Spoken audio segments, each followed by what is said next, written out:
So I got into film through my degree, which is a theatre design, and through that I worked on a music video. We show up on Radar, Hands Up If You're Lost. We were given a brief of sort of forest dwellers, a bit like Labyrinth meets the Muppets. That music video actually won an award for Best Visual, so that sort of piqued my interest into film and television.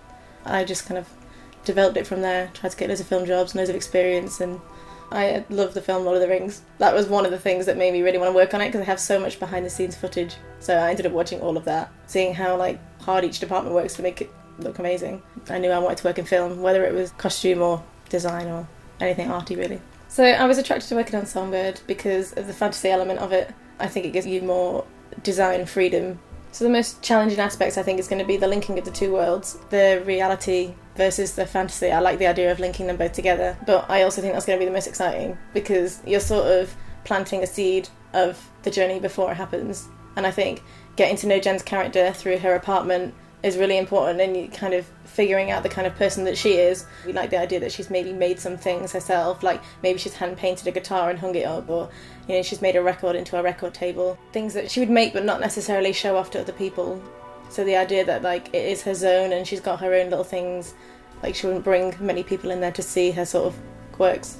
So the ancient book's going to be a challenge. She uses this book, she looks in it, she draws out symbols, she's learning spells, because to get to this witch she needs to first find the witch. So it's got a map in it, it shows her the way to go, it shows her symbols. It's supposed to be this big sort of dossier of spells and different things from this realm all packed into one book. So I think the making of that book is going to be quite time consuming, and I think it has to look really different. It's going to look really ancient. The finale scenes in the woods is going to be quite a challenge. We'll be building the shelves for the trees. You're bringing sort of unnatural things into the forest to create a completely different scene. I think making the shelves look organic and filling it up, I think that's going to be quite a challenge. Between now and the shoot date, it's going to be collecting things that I find suitable and going to car boots, looking online to sort of see what I can pick up and sort of alter, kind of like Jennifer would have altered herself. But it's going to be just collecting.